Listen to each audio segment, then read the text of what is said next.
All right, lock and load, you guys. Let's do it. You got notes? Oh, come on. Oh, my God, I'm talking to the greatest living director. I gotta No, come but you see, prepared. you're supposed to be talking. Yeah, well, I also have some anecdotes about the weather, in case. Excellent. All right.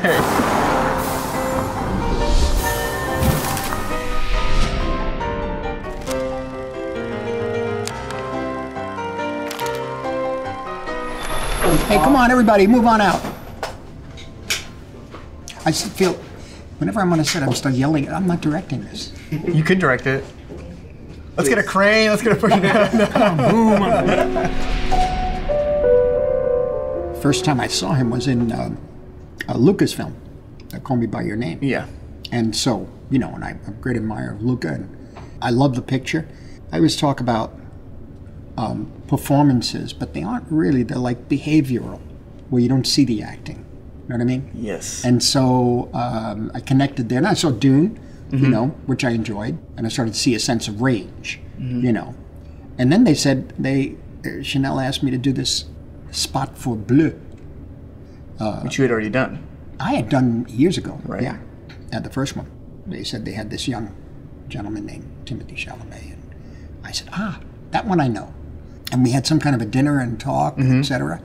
We had a plan for the, I guess you call it a commercial. I don't know what it is. It's like a little narrative. I feel that it's not evocative of other commercials and perfume commercials in a good way. In a good way, yeah. I think. It's somewhat different than that. And so it's a story in a way. But how to break it through. You know, my latest film was over 3 hours. This, 60 seconds. And it's, Marty, it's only 60 seconds. The thing about 60 seconds is it's harder. Condensed. Condensed, and every frame counts. Every frame. You know, I know we're talking digital, but there's still frames in digital. But I mean, 1 frame more, 2 frames. That's the way we're editing this thing. Add 2 frames, take away a frame. You know, juxtaposition of images, all this sort of thing. So it's not a facile way of working. It's actually, I find these much more intense. Yeah. And they're real workouts. More challenging in some way. Yeah, more way. challenging. Yeah. The narrative itself was about the film actor and being on the road, and one of the things we referred to was the great short film by Federico Fellini. Toby Dammit. Toby Dammit, yeah, and right. I showed it to you, and I said, let's capture some of that feeling, you know. That's one of my favorite interactions with you. Is you said you've seen Toby Dammit, right? And I thought this Fellini, this obscure Fellini short. No, I haven't. But I quickly got onto it. With that as an inspiration, we came up with a story somehow. It developed into a kind of story, and how that happened, I'm not quite sure. No, but I'm so grateful that it developed. But I felt so honored that you brought because. This didn't feel like a commercial, and I guess the fear as an actor, that's why I was so excited that you agreed to do it too, is that, you know, you don't want it to feel, whatever, like a product. I know. This was a total dream, total short film. What I walked away with the most, we haven't even gotten a chance to speak about it, but I was just so shocked about how unprecious you were about setups and how quickly we would fly. Not to say there wasn't enormous attention to detail. It was just so fascinating when filmmakers start out, and I've worked with a lot of young filmmakers that are enormously precious and maybe plotting sometimes. And here we were just like, going, you know. Well, it was planned beforehand. Yeah, to fly like that? Well, not to fly like that, but I was glad it flew. Yeah. But no, the shots were designed. Or at least, I like to call it like a philosophy of a shot. Should this be a moving shot at all? Right. Or should it be static? And if it's static, what the hell size are you in the frame? Right. Is it from the waist up? So that was all basically planned? Yeah, I mean, then when you get into the, looking out the window and you see the billboard? The billboard, I know you're going to walk towards camera, but where do you stop? But I didn't know there was a shot list, basically. I have it myself. Do you always work like that, basically, or no? Well, back on features. Yes, back in when I started doing my first films, I would draw everything. Wow, that sounds time intensive. Yeah, well, it was by myself anyway. I was always by myself. So nobody wanted to be with me. That's that's another story. That's another. So I was always in a room by myself. The taxi driver was literally there. Literally across the street. I designed the whole picture and drew all the pictures right across the street at the St. Regis Hotel and out that window. I spent a lot of time doing that because, first of all, I liked the idea of how to tell a story with pictures, right? But it also, because it was so low budget, I had to really have a plan. Have a plan so that it could be changed. Had you had an experience where you didn't have a plan? that informed that? Yes, later on I tried Okay. another film, but I seem to work better with a plan. I really do. It's like showing up memorized or showing up unmemorized. Yes, You probably exactly. don't deal with a lot of people that are unmemorized. No, it's true, but memorize is one thing. Knowing it's another, right? Yeah. As long as you know it. Exactly. As long as you know it. Exactly. Well said. You can start fooling around with stuff. Yeah. But I tried a different experiment once, and it didn't work for me. But over the years, the drawings became notes and little drawings in the margins of the script, or let's say in Goodfellas, it actually was put into the script. How so, like shot lists? Pretty or much. That the actors would go off of in some way, or no? Is it relevant? No. As long as I had actors who could, if I had a specific shot I wanted to get, which was complicated, as long as he or she would be able to behave unencumbered in the frame. You know, if I'm asking them to look backwards and walk forwards at the same time, and I found that to be a problem. Then I may have adjusted the shot. You follow? Right. Depend on what's more important, their faces and what they're doing, or this particular move to the left or right. But it's amazing in After Hours and Goodfellas, there's shots sometimes that push in rapidly on someone, and they're doing something very natural behaviorally. Obviously, De Niro's one of the greatest ever, but a camera's flying at him, and he's like picking his teeth or something. Yes, exactly. He's not disturbed. And that's why I was so seriously inspired working with you, is that it was so unprecious, and the commercial is quick. It's really gripping. Everyone I've showed it to, the 4 or 5 people, whatever, they go, "Oh my God, this is like this is fast." The thing is, the situation was perfect for that. Yeah. You know, if it was something else, like if you see Killers of the Flower Moon, as you saw, I mean, in certain cases, you just hold the camera, don't move it. You know? Now, I was shocked with Killers too, though. It's very engaging. I'm shocked only because of the runtime, but you're gripped the entire time. And that was our big gamble. It's amazing, pacing-wise, all those characters feel out of that era. Leo, most of all. I know. Well, I tell you, well, you know what it's like. You're in a place like that, you learn to live in it. Yeah. And you become part of it. Yeah. And I mean, it was a long shoot, but a lot of my pictures lately have been long. Right. That's why I wanted to do this. I wanted to change the style right away. I had to freshen up. Right. I had to change it. Doesn't mean go faster. I had to think differently. Right. You know, to force myself to think differently. No, I loved it. It was lean, it was muscular, and it was like way more running gun than I ever would have thought. I wanted to be free and open. Yeah. It was constructed, as I say, and designed. Right. But there's room to play. Yeah. That's what I loved. From my perspective, sometimes direction can be really explicit. And then when something's really explicit, it's quite hard to get to. I can't imagine how you do it. Yeah, because you kind of lose your mind, you know? But and I felt you nudging, which is really the best. Because if you're getting sort of gently... And then if you don't get there, I felt that too. If I was like, if it's not going to work, fuck it, we're going to go do something else. Do something else. Yeah. Well, but you see, the nature of this spot lent itself to that because of the spontaneity of the show, let's say, or the backstage chaos. You know, look, being specific and blocking specifically, it's another way of artistic expression. Right. You know, and there are times when I have to do it. Right. You know, but this particular story didn't need that. Yes. You know, I think we hit the pacing right. Getting in the van was hard when we hit you with the camera. But that was used. That's when I was laughing the first time I saw the spot, because I thought, wow, this is, again, unprecious. It's like, well, this works. Great. We're gonna throw it in. Yeah. The thing is that it really hit nicely. I mean, not the camera. It was like, bang. That makes you think it was on purpose. No, okay. And then suddenly you throw in the back of the car, you look up, and, you know, it kind of indicates to the audience that what you're going to see for the next minute and a half, whatever it is something very different and special. Yeah.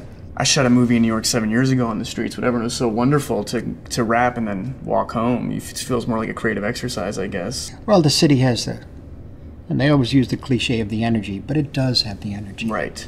It simply does, because everybody's on top of each other. Right. I mean, look at it. All the buildings on top of each other. It's different from LA. LA is spread out. You get the car.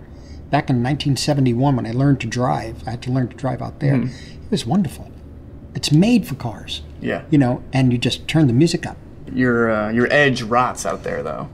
Yeah, it tended to, but luckily I was able to do films like Taxi Driver, and then mainly because they saw Mean Streets and they wanted De Niro and myself together on that film. But it was a different New York. Oh, that was the New York of, Ford to City, Drop Dead. We shot it in the summer of '76. It was apparently the most violent? No. Well, violent, yes. But you see, for me, violence here is always the same. I grew up here. I'm always walking in the street a certain way, or I know not. Yeah, he was checking your shoulder. So the thing about it is, no, I just know I could see a person coming down that may not, because I grew up downtown in a rough Lower area, Side, right? on the Lower East Side when the Bowery was the Bowery, and it was Right. pretty scary growing up as a kid. Right. But what had happened was that the city was going to go bankrupt, and they asked from my long story short, Yeah. they asked for federal The help. Bronx is on fire, insurance schemes. Yeah. It was buildings were collapsing. That Right. was that famous Yeah. building that collapsed that we put in vinyl. It was apparently the lowest ebb that the city has ever been in. Was that? Was that mid when we were So it was shooting a Taxi Driver. perfect cinematic background. Yeah, but for me it was normal.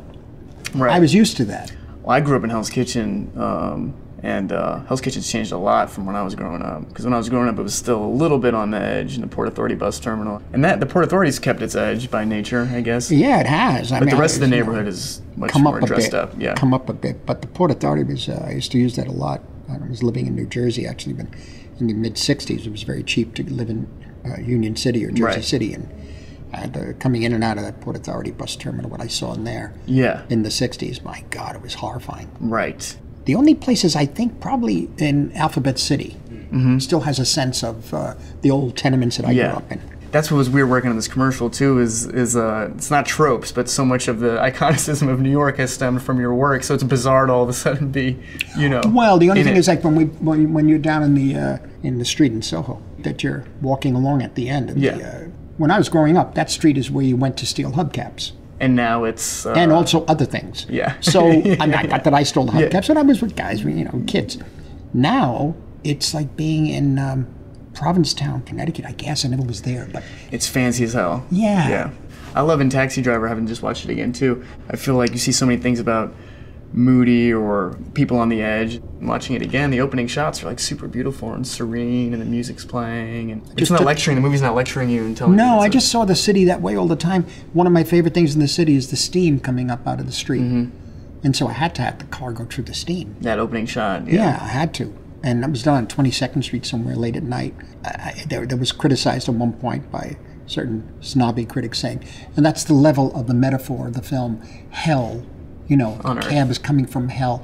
I said, no, that's New York. It's the just is steam what in the it is. streets. It is what it is. And when you see things come through that steam that way, you could think of, if you want, you could think of the Inferno, you could think of Paradise. Right. You don't know. Right. It's a beauty of the city late at night that way. Yeah. When you just pipes of smoke coming up all the way up 2nd and 3rd Avenue. Oh, man. Yeah. Absolutely beautiful. And the red lights, the tail lights of the cars.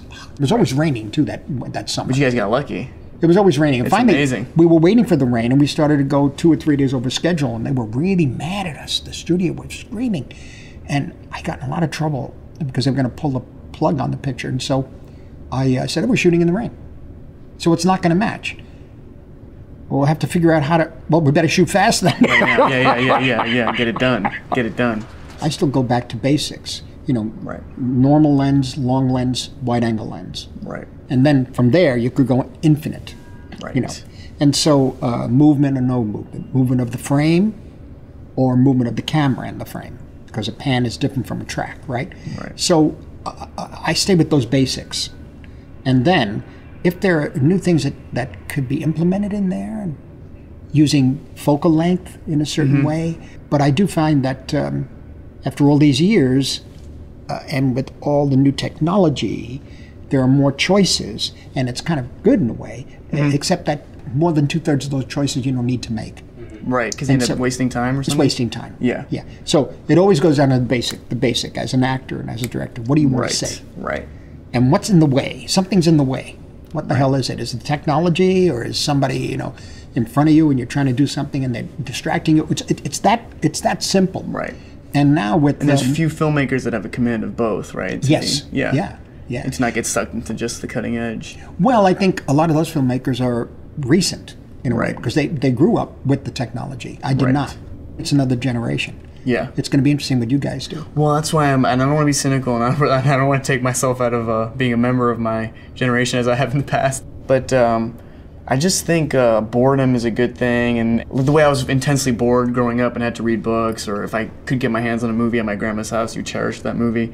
And with too much information, too much access, you know what I mean? You're not going to Well, it was a similar thing what you're talking about, boredom, in a sense, because of, In my case, when I was 3 years old in 1945, I contracted asthma, and my parents were working class. They didn't have books in the house and that sort of thing. They would just take me to the movies a lot, or let me eventually go by myself to the movies. And I had this little tiny area in the apartment before everybody came back from work. Wow. Then I started to learn how to read novels.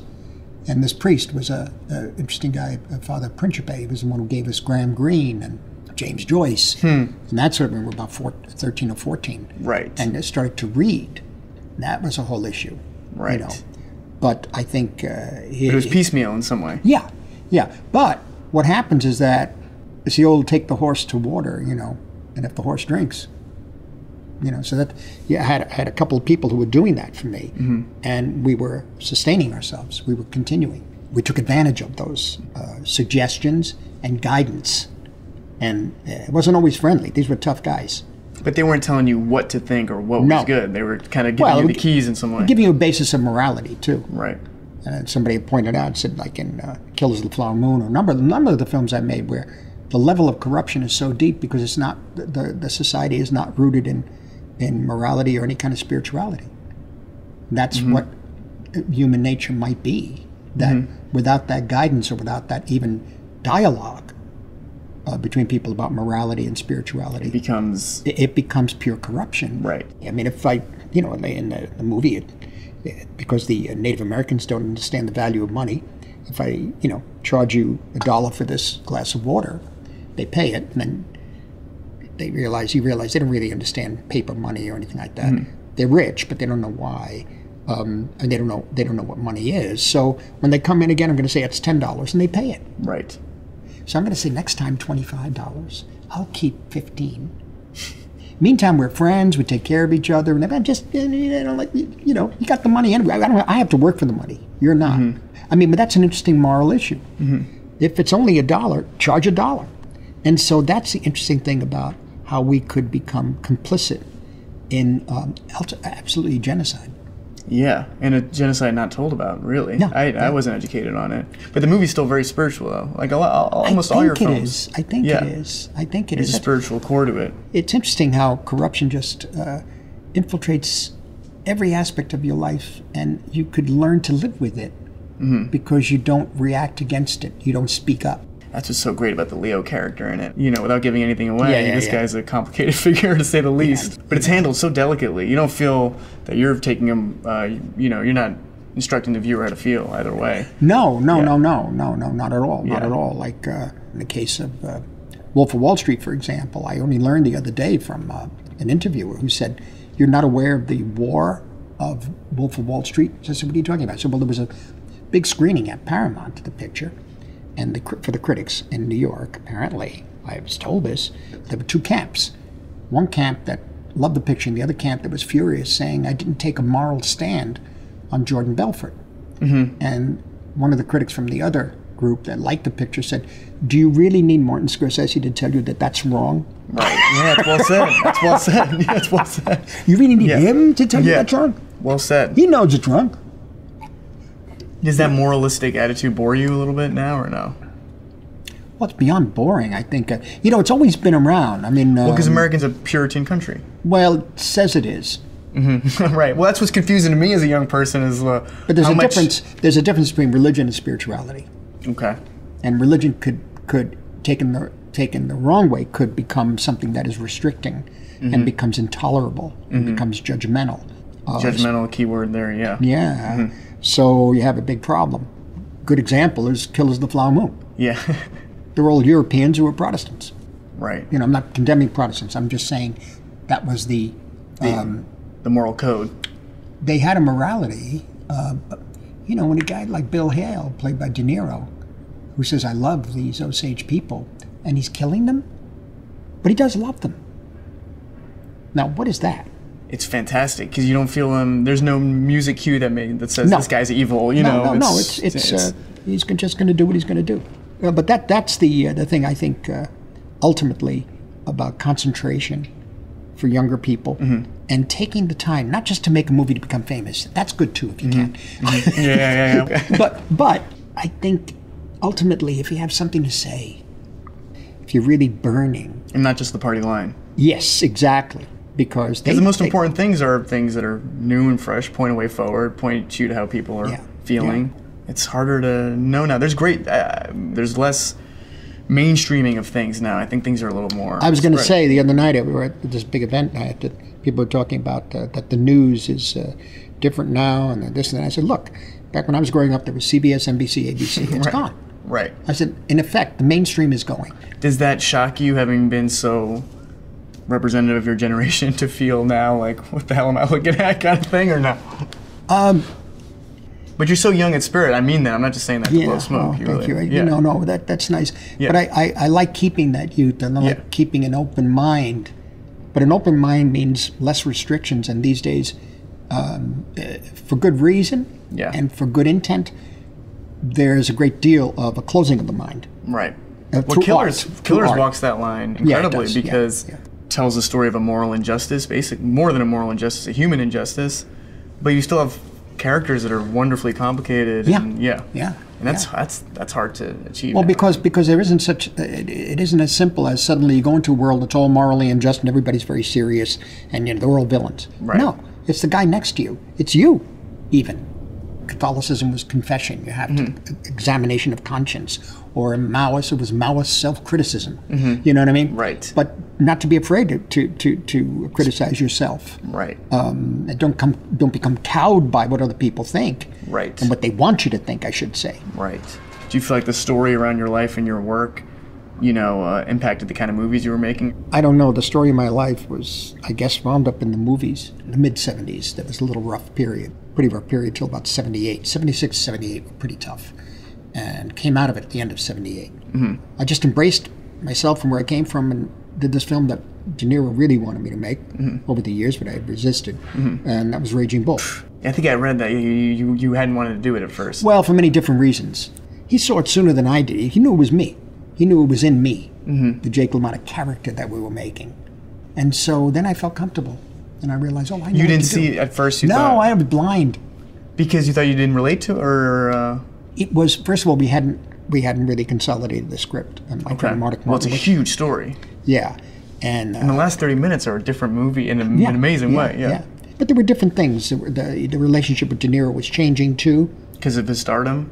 And other things. Do you want to work again with him? You know what I'm saying? I had to really think about that. Well, some of the best collaborations happen with, Yeah. But we went through that period, and we came out the other side, and it was Raging Bull. Right, there you go. So then we did it again in King of Comedy. Then I wanted to go off into Last Temptation of Christ, to other films that I wanted, Gangs of New York, things like that. And ultimately, when I say embraced where I came from, Raging Bull, was... it's the 70s, and where I came from, people were still alive. My parents were still living down in the tenements. A lot of the stories I was putting in my movies had elements of truth in them. A lot of people down there were still alive, names you couldn't mention. So yes, there's a sensitivity around these. Yeah. So I was in L.A. I had long hair, I had cowboy clothes. I loved. I saw a picture of you at the Cannes Film Festival recently, and it's not the Marty I met. Yeah. So no, what happened? I had to grow the beard because I looked so young. Everybody was laughing. Okay. They thought it was 12 years. I said no. Okay, so I grew a beard. But what I'm getting at is that I couldn't really talk too much or embrace too much my background. But by the time I did Raging Bull, I said the hell with it. Right. And I went back, and my mother and father were in the film, and we shot it downtown. Because you started using your mom. She's in it. Yeah. Was it simply a respectful fear, or more than that? It was a caution. It was a caution. And yes. No, a lot of people were still alive. And it was before the Little Italy became the Little Italy that it is now. Right. It was a closed society. Right. No names mentioned, ever. Right. It's nice when you come back to the director. There's a dialogue, there's a rapport. Also on the acting side, you feel like, this person really likes me because I'm back again. I'm back. Yeah, exactly. He didn't throw me out. Yeah, exactly. And it gives you confidence. But you've done that, legendarily with De Niro and DiCaprio. Yeah. And we'll do Chanel commercials every 3 years. Yes, exactly. No, but with them, though, it's just a different thing because De Niro knew me from Lower East Side when we were 16 years old. So he knew the people I grew up with. Right. Still does. So a few of them left. He was with another group up on Kenmare Street. We were on Prince and Houston. Okay. Prince and Houston Street, Elizabeth, Mulberry. Every now and then we met in these after-hour bars late at night, respectful and always very, very nice to each other. Some of the guys he was with we didn't like. I mean, it's I'm talking about Yeah. myself and a couple of my friends. We said, oh, these, These guys. Stay away. Was he already acting? I couldn't tell. I don't think so. Right. I lost track of him is what happened. Right. And because Brian De Palma had been working with De Niro in High Mom. Wow. And so they said, you got to meet him. And after the dinner was over, we were sitting in another room, and he looked at me and he says, you used to hang out with Curdy, right? And Joe Morale. And you're with, remember Albie Eyes? I said, yeah. He said, I'm Bobby. I said, Bobby? You mean Bobby from Kemba? He says, yeah. Wow. I said, I didn't realize. And that's how we came back together. That's how we linked. My God. Yeah. And now you live 5 blocks from each other or whatever. I don't know. He seems to be around the corner. Yeah, you see him all I can't tell. In between roles, he looks anonymous. I have no idea who he is. Right. He could be right next to me. He's at B&B Bagels on the line behind you or something. Yeah, you don't know what's going on. I mean, one night we had dinner with Michael Powell, the great British director. We were preparing for Raging Bull. He wanted to ask him questions about gaining weight. There's a sequence that Powell does in his film Colonel Blimp. I said, well, we'll meet Bob tonight at dinner. And it was an apartment I had on 57th Street.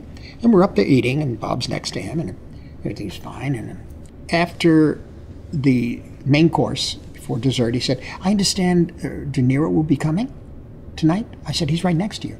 Oh, my God. He hadn't realized the whole time? Because he's very quiet and he's sort anonymous. of demure. Anonymous.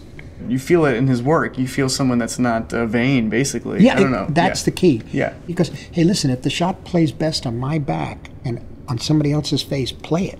Right. Whereas other actors, they need eye light. Right. They need to look a certain way. He's not talking about me, by the way. No. He didn't need the eye light. He didn't need any.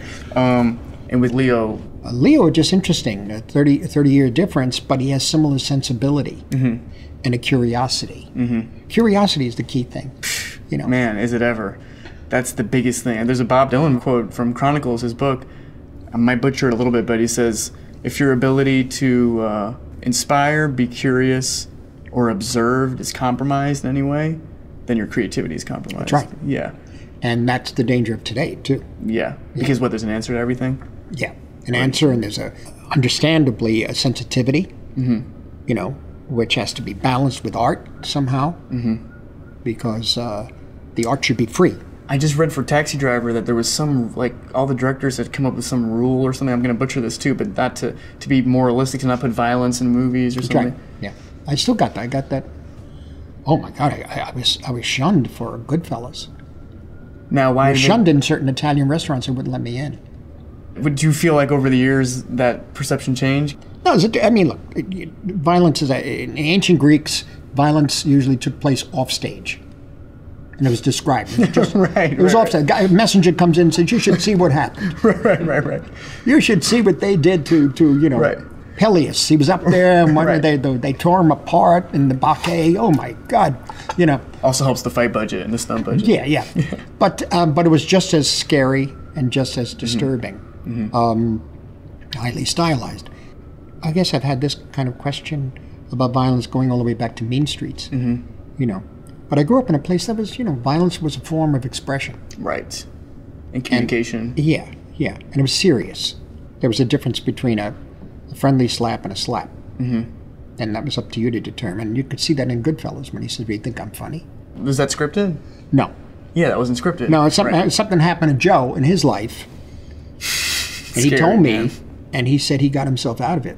He got him by saying, so he was on the opposite side of that situation. Says, yeah, you're screwing with me. You're screwing with me. The guy said, I had you there, you bastard. I had you, you know? And I said, that's the story. It wasn't even the script. We put it in. That reminds me when I was in middle school on 108th in Amsterdam, and I saw one of my good friends, Jordan, the week before. Someone said to him, he got in basically a tussle, an argument with a guy, and he said to the guy, "Oh, you're so tough, punch me in the face." And he leaned in. And the other guy was terrified, and he backed down. So, you know, a week later, I was getting hassled by some kids, and I leaned into the guy and said, "You're so tough, punch me in the face." And I got punched. One of the few times in my life I got punched so bad. That really hurts. Yeah. That really, it was one of the few times in my life I got really rocked in the face. It's a good lesson, though. Yeah, no, I found, luckily I had the asthma because they would leave me alone. They're some of the toughest guys. They would fool you around and get mad at you and then say, "Oh, it's all right, the kid's sick." And they would take, "Yeah, come here." And they would take care of me. Oh, I love in the spot when you say, "Well, I'd be kinder to myself."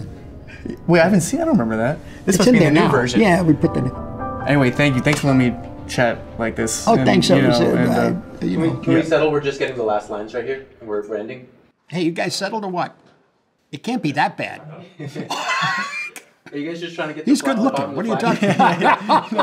Is that one on He's me a or big no? deal, this kid. Sorry, guys. We take 2. Let's see how sincere this is. Thanks again for chatting about. Well, work. thank you, Yeah. Timothy, and I guess I'll see you later, right? I'll see you tonight. Okay. We'll celebrate this. Terrific.